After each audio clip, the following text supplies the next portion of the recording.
It's a beautiful spring day today. I've been meaning to do this because some customers call me and they're like, where are you getting the English walnuts? Rylan knows I do the Livermore walnuts, which is the red walnuts. And it was hard to find somebody that was adamant about soil health like I am. I've been up and down the state. I am a consultant, specifically regenerative ag, trying to find people that I can learn from that do regenerative ag, organic ag, the way that I envision. There's not a lot of as far as an orchard setting. I got lucky. We've known each other for how long now? It was when we went to the Eco Farm Conference in Monterey 8 years ago. Yeah, at least, I'd say. We were looking at all this and incorporating some things into our own orchard. We got super excited. Ryland's not too far from me. We've been collaborating on ideas. This is gorgeous for us. It's been a transition even for our minds because we were of the conventional mindset of sprayed strips now, and we think it's beautiful. How many years do you think you've been doing cover crop? 9 years. Started with cover crop. That was the first step for soil health. So that's what we first started out with, is cover crop. And it wasn't just any cover crop. You went heavy on the species diversity from the beginning.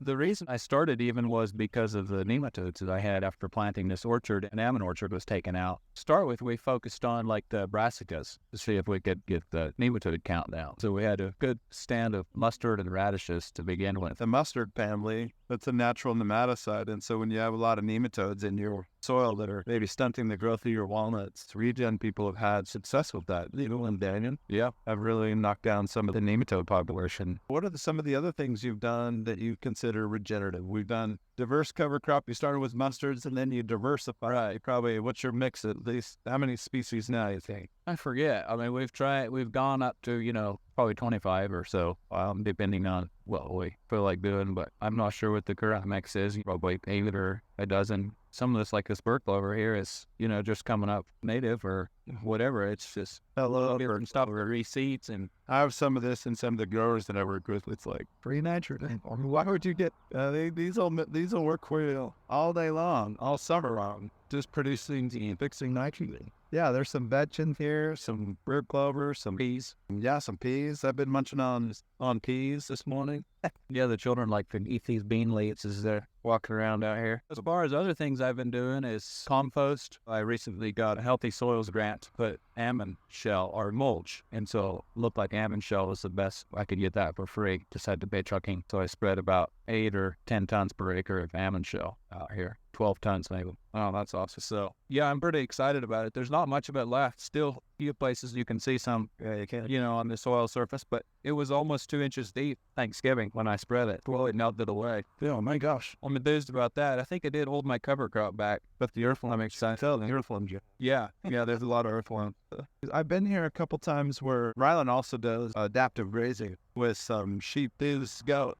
There's chickens. It depends how much cover there is. I just kind of keep an eye on it when it gets down to the dirt. Not completely down, but when it starts looking a little bit bare and worked over, I just move them. So, 3 or 4 days. Right now, what this is looking like about, 3 or 4 days, less than a week, I'd say. But they do like their dust bats, too. So I've been trying to figure out how to find a relationship or something where we can graze the whole orchard every year. I mean, even multiple times per year with sheep or something like that. But so far, I've only done it on a, small scale. I mean, one time I think we had 88 sheep out here, living them every 2 or 3 days. But we didn't have enough time to cover the whole orchard since, needing to have them out for food safety and 120 days. Really. Yep, totally. What have you seen over time? Do you feel like the disease pressure is a little easier to handle? Rylan converted over and he's working on soil health. And I bet if we stuck a shovel in this ground, it looks different than when you started, right? Yeah, by far. 2 years ago, I saw a dung beetle out here. Really? Yeah. I didn't even know what they looked like. And one of my friends came out here after it had been grazed and we were looking around. And he showed me a dung beetle, or I'm not sure how many we found. And I'd never seen that here before. So that's awesome. It's part of the benefits of seeing a lot more, hearing more birds. And as far as disease pressure, it's a fairly young orchard. Planted in 2011. I don't know if I've really had too much problems with like Botryospermia and stuff. I haven't tested for it, so I don't. I can't say exactly, but one thing I've really noticed is the insect pressure seems to have gone down. I'm using the mating disruption for codling moth. I think this is about my 4th year or so on that, and that's been really effective. Husk fly pressure was a lot lower last year, I thought. Basically didn't have any husk fly pressure and no mites, so it's been pretty easy farming, fun. This way of farming is absolutely fun. I mean, the difference. Yeah, it is exactly. But children can be playing that road, off to worry about and getting anything on them. Or Yeah, they can run around barefoot all day long out here. right. And forage for all sorts of goodies. I mean, Well, I remember when she was probably 18 months old, and for some reason, there's a little bit of dirt behind the mark. She just went and put her mouth in the dirt. I mean, who knows why children do that, put their face in the dirt. And